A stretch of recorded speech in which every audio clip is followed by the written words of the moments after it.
problème des territoires, c'est d'abord l'absence de continuité cognitive et organisationnelle. C'est mon point de départ, si tu veux.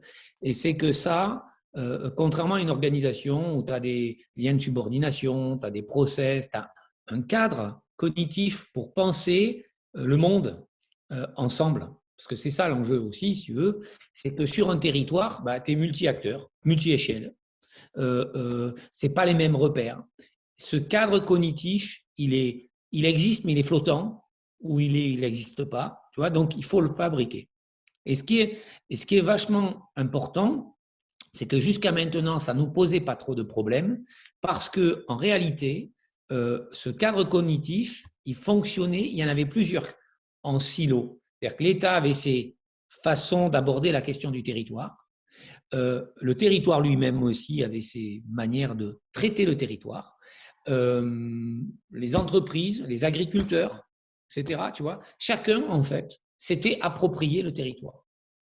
Et du coup, le traiter, au fond, comme il avait envie de le traiter, quoi, comme ça l'arrangeait, en fait, comme bon lui semblait, en réalité, et sans se soucier de ce bien commun. Hein, déjà, tu as un truc là, c'est le constat.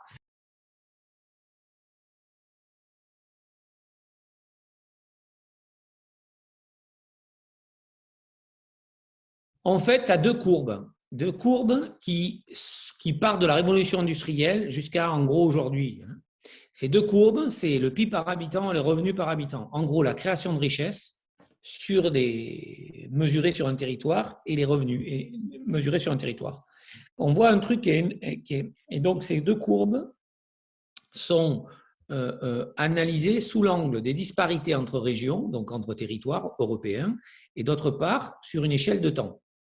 Et quand on voit en gros du début de la révolution industrielle jusqu'au milieu du XXe siècle, on voit une augmentation des disparités, et puis après le XXe, une diminution. Mais ce qui est plus important, ce n'est pas ça, c'est que jusque du début de la révolution industrielle jusqu'aux années 60, les deux courbes sont parfaitement corrélées. Ce qui signifie que quand tu crées de la richesse sur un territoire, mécaniquement, les revenus augmentent.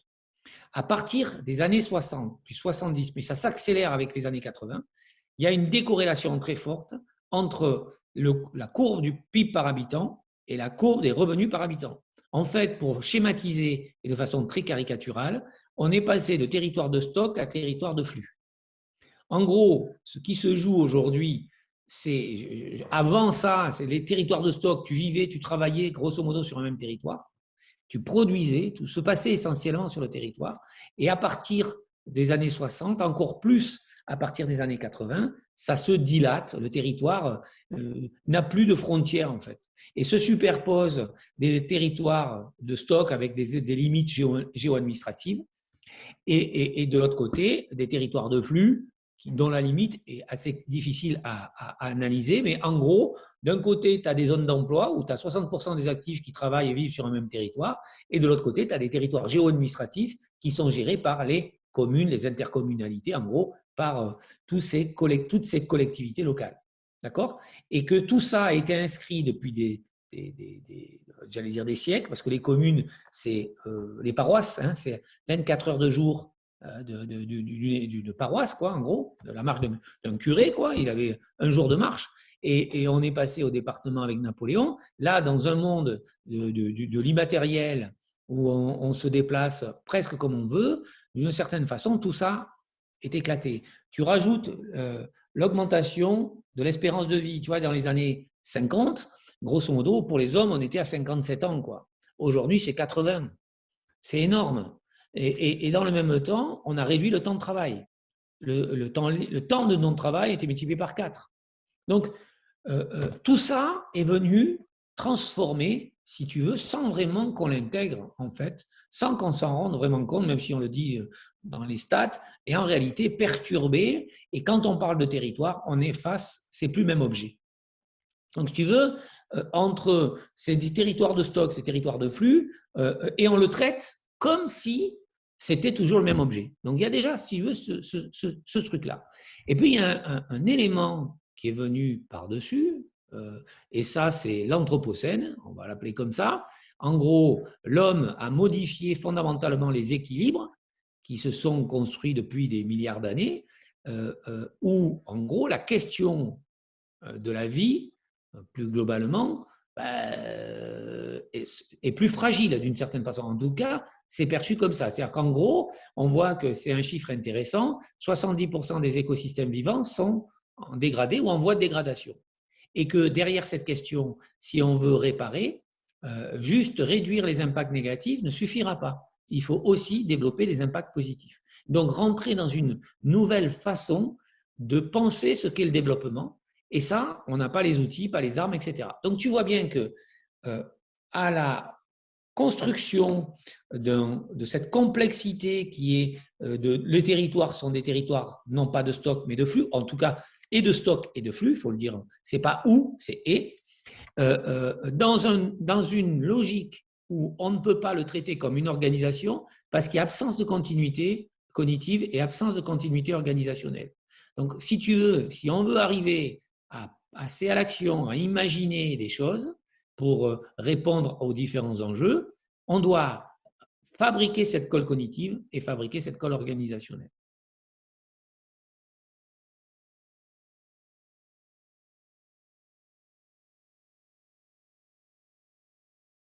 Il y a, non seulement il n'y a pas les outils, il n'y a pas la méthode et il n'y a pas les postures. Parce que, en fait, si tu veux, je me rends compte que les outils existent, certains outils existent, certaines méthodes existent, mais derrière le fond du truc, c'est la posture. J'étais en conversation hier, tout bête, avec, je ne pourrais pas citer, parce que comme tu vas diffuser le truc, je vais essayer d'être… En gros, les gens ont un projet, ils ont 9 objectifs, et leur questionnement, je leur ai dit, vos objectifs, en fait, vous les avez pensés tout seuls, c'est du public, hein, tout seul dans votre coin, et sur les 9, il y a à peine 2 sur lesquels vous avez totalement la main. Sur les 7 autres, vous êtes obligé de travailler avec des partenaires. Si vous ne travaillez pas avec ces partenaires, jamais vous atteindrez ces objectifs. Donc là, il y a un problème d'approche, de méthode, et on voit bien ce qui se passe, et ça, c'est notre culture, parce que là, quand je parle de posture, on est dans la culture très franco-française. Et ça, c'est depuis le siècle des Lumières. Grosso modo, on nous explique que pour fabriquer de la connaissance, il faut que le sujet soit déconnecté de l'objet pour des questions d'objectivité ou de subjectivité. Et du coup, c'est ce qui nous amène souvent à passer énormément de temps à faire du diagnostic, à des diagnostics, des études, etc. Donc, on dépense énormément d'argent et on passe énormément de temps au détriment de quelque chose qui va être très important, c'est l'expérience collective.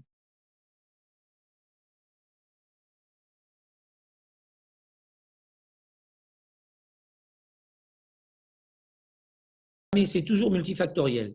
Donc, il y a notre culture. Tu vois, les anglos, par exemple, un truc qui est très intéressant, la définition du mot projet, tu prends la définition française de l'AFNOR, on est sur le concept. Tu prends le mot project, la définition anglo-saxonne, on est sur la trajectoire. Et la racine latine, c'est prospicere, de voir de loin, se projeter, etc. Donc, il y a un mouvement. Or, nous, on a pour habitude de rester dans une approche très causale. En fait, et en opposition, il y a cette approche effectuelle. En gros, hein, souvent, on prend cet exemple. Quand tu veux faire une recette de cuisine, tu as deux façons de faire. Soit tu achètes les ingrédients de ta recette, soit tu ouvres ton frigo, tu regardes ce qu'il y a dans le frigo, à condition qu'il y ait des choses, et tu cuisines à partir de ce qui existe. Et ça, je pense que c'est un truc qu'on ne fait pas suffisamment dans les approches, partir de l'existant et reconsidérer l'existant. Ouais, c'est aussi ça à la lumière des enjeux. Donc, qu'est-ce qu'on fait la plupart du temps? On paye des consultants, dont je fais partie, ou des universitaires, qui produisent un diagnostic, qui collectent des données, souvent désincarnées, déconnectées de ces pratiques ou de ces dynamiques d'acteurs, parce qu'au final, c'est quand même eux qui vont faire les choses, tu vois, de plus en plus. Et on voit bien qu'on n'est plus dans la situation où l'État avec ses procédures, les collectivités avec ses processus pouvaient aménager le territoire en des zones d'activité, faire etc. On n'est plus dans cette logique-là. Bien sûr que ça existe, mais on voit bien qu'on est au bout du truc et que ça ne répond pas aux enjeux surtout.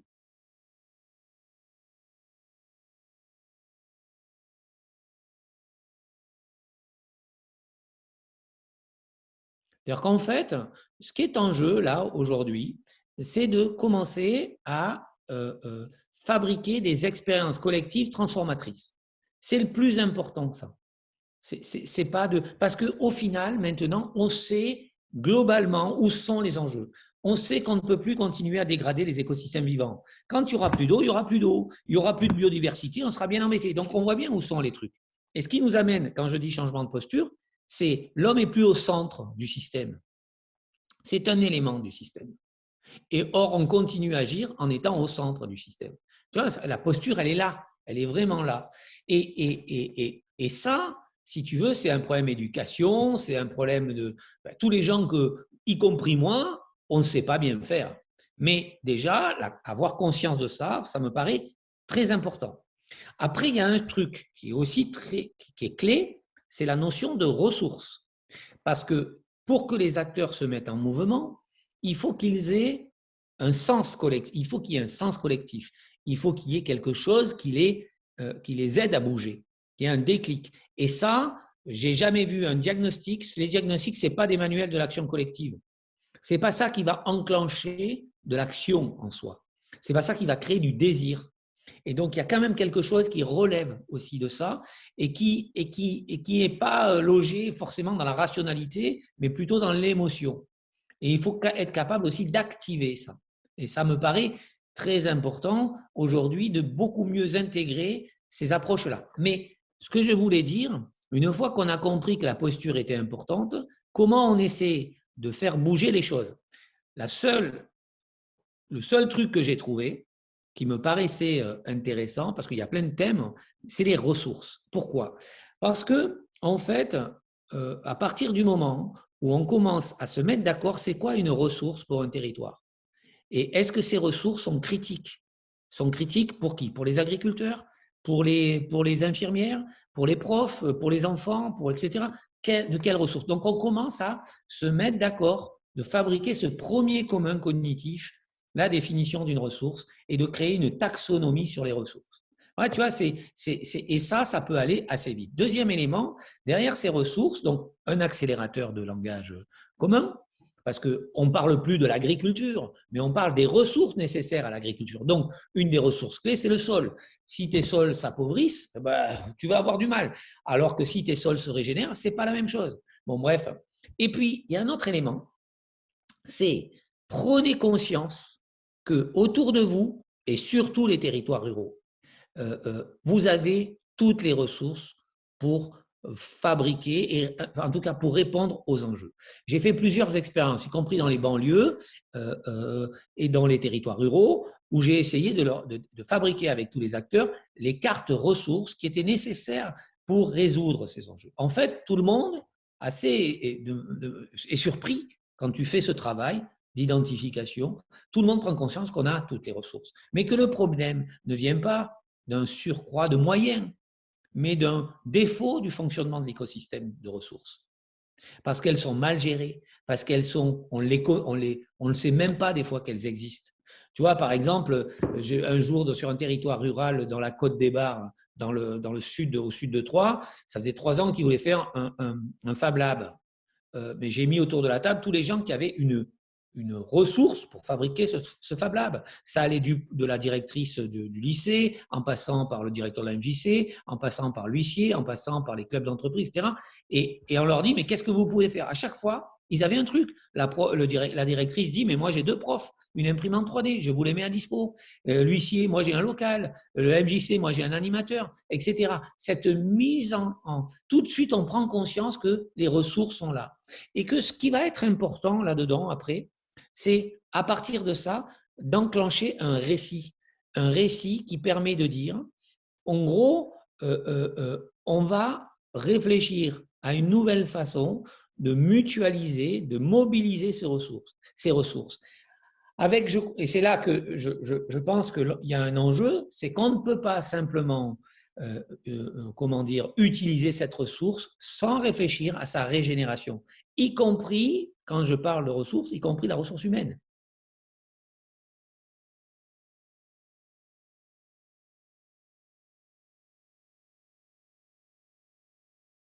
D'abord, ça ne passe pas par les collectivités, mais inévitablement, au bout d'un moment, il va falloir raccrocher les collectivités.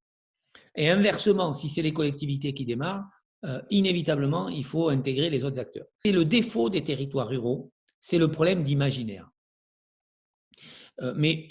Alors, en ville aussi, mais la différence en ville, c'est que tu brasses beaucoup plus d'expertise, beaucoup plus de gens différents, tu as beaucoup plus de créativité, ça pleut. Et alors, les territoires ruraux, pardon, sont toujours, comment dire, s'il n'y a pas de régénération, ils restent enfermés dans leur modèle rural. D'abord, je pense que le terme aujourd'hui est impropre pour désigner un territoire rural parce qu'on le définit par rapport à un espace, par rapport à une logique d'urbanisation, une urbanité. Et en gros, culturellement, on voit bien que la culture urbaine a bien pénétré le monde rural. Il y a quelqu'un qui a bien écrit ça, qui s'appelle Bernard Kayser, avec qui j'ai travaillé il y a plus de 20 ans, et qui déjà posait cet aspect-là. Mais en fait, ce qui est intéressant, c'est qu'on a besoin d'un nouvel imaginaire. Est-ce que vous voulez continuer sur le même modèle de développement de vos vallées, ou vous devez, au contraire, réfléchir à une bifurcation sans forcément renier ce que vous avez fait jusqu'à maintenant? Donc, c'est plus le même chemin. Vous êtes dans une bifurcation. Et c'est ça qui est extraordinaire aujourd'hui, parce il y a plein de trucs qui existent. Il y a des gens qui font. On va s'inspirer. On a besoin de se régénérer, de repenser les choses. Alors que quand on s'engage dans une démarche assez classique, on repart dans le lot. Et c'est d'autant plus intéressant qu'on en parle parce que tu as participé, toi, au groupe de travail que j'avais animé à l'époque en Nouvelle-Aquitaine, et tout le monde a dit, ce truc-là, ça ne marchera jamais avec des élus et avec des habitants. C'est trop compliqué. Eh bien, c'est pas vrai. Et en tout cas, moi, sur Orlouron, j'ai dit, si ça marche à Orlouron, ça va marcher ailleurs. Et pourquoi? Parce qu'en fait, c'est la peur. La peur de faire le bon pas de côté, la peur de dire on remet en question, etc. Enfin, il y a plein de trucs. Et puis, il y a des jeux d'acteurs qui sont compliqués aussi. D'autant plus quand on est installé comment dire, dans des postures de sachant. Voilà, des postures de sachant.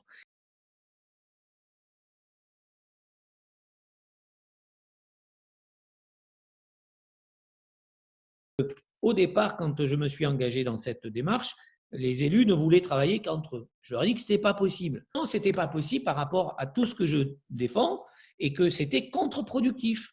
Donc, on a fait des ateliers et ce qui a été intéressant, c'est qu'on est allé chercher les compétences. Et c'est là je pense qu'il y a un vrai déficit dans les territoires ruraux d'expertise. Parce que, par exemple, pour parler de l'eau, il faut des gens de l'agence de l'eau, il faut des gens d'EDF, il faut plein d'expertises différentes qui ne sont pas toujours sur le territoire.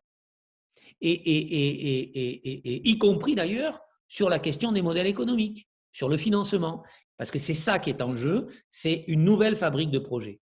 Et on ne sait pas encore bien maîtriser cette nouvelle fabrique de projets où il faut qu'on intègre de l'énergie décarbonée, il faut qu'on ait des pratiques d'éco-conception, d'éco-innovation, qu'on fasse attention à l'utilisation des sols, à sa régénération, qu'on prenne bien sûr l'économie circulaire, l'économie de la fonctionnalité, c'est-à-dire qu'on réfléchisse globalement à nos processus de production, de distribution, etc.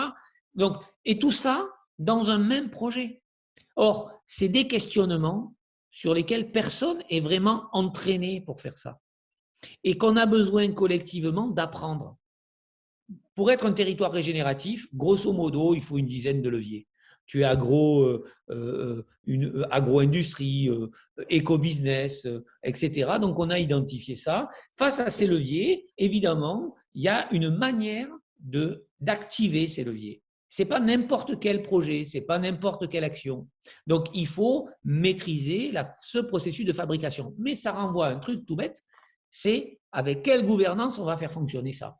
Beaucoup de territoires sont organisés de façon verticale. Tu as la commission tourisme, tu as la commission sociale, la commission éco, la commission environnement, enfin bref. Or, le projet qui arrive et qui traite ça, il est beaucoup plus transverse.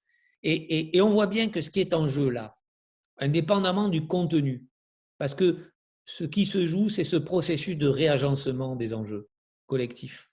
c'est le chemin qu'on prend pour re-questionner la façon dont on organise le développement. Et que ça, on ne peut pas le faire seul. C'est ça qui complique les choses. Et en plus, on le fait, en gros, ce que j'ai dit, où il y a une absence de continuité organisationnelle et cognitive. Donc, le chemin doit fabriquer cette continuité cognitive et cette continuité organisationnelle, sinon ça ne passe pas à l'action.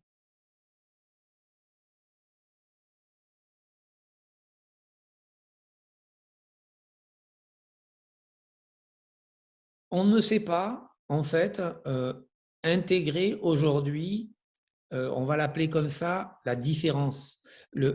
Si tu veux, c'est pour ça que les territoires ruraux vont souffrir, parce qu'ils restent enfermés sur leur modèle, avec toujours la même rengaine, qu'ils ont un manque de moyens.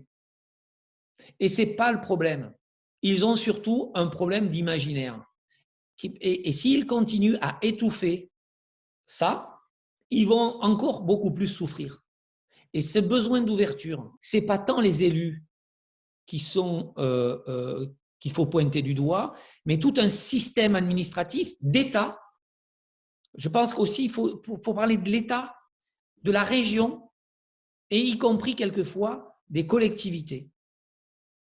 Et ça, moi j'ai eu des exemples où on devait, dans les CRTE, il y a des secrétaires généraux de préfecture qui disaient « Mais attendez, mais moi je vous le fais, votre projet de territoire tout seul sur un coin de table. » Ok, bravo. Donc derrière, c'est cette vision hyper verticale. Alors je ne dirais pas jupitérienne parce que tout le monde va penser je fais de la politique, pas du tout. Ça existe. Notre pays s'est structuré comme ça. Il est comme ça. Avec la province et Paris. Donc, on est un peu là-dedans. Mais il y a une chance incroyable. C'est que, je crois que c'est dans les années 2000, où quand à la Datar, c'est pas la Datar, c'est l'agence, ça a changé plein de fois de nom, où l'État a dit, en gros, l'avenir, c'est les territoires qui doivent l'imaginer. Donc, tout en disant, c'est à vous à prendre en main votre destin. On ne peut plus, nous, État, tout penser, etc. Et c'est là qu'il y a un problème, en fait, c'est que cette remise en question, elle n'est pas vraiment à l'échelle de l'État, elle ne peut pas être qu'à l'échelle de l'État, elle doit se faire aussi à toutes les échelles. Et j'espère que le message que je voudrais envoyer là, c'est de dire aux gens, n'ayez pas peur, parce qu'il y a plus de risques à rien faire, à bloquer le système qu'à le libérer. On a peur de faire le pas, on n'a pas peur de faire le pas devant qui ne sert à rien, mais on aura peur de faire le pas à côté qui va changer le truc. Et c'est terrible, parce que c'est l'éducation, c'est notre éducation. Et je retiendrai, tu vois, Jean-Louis Etienne, je pense à ça, chaque fois je pense à ça. Quand on lui a posé une question, qu'est-ce qui vous a le plus surpris quand vous êtes rentré des États-Unis? Il a dit, c'est quand mes enfants sont revenus de l'école.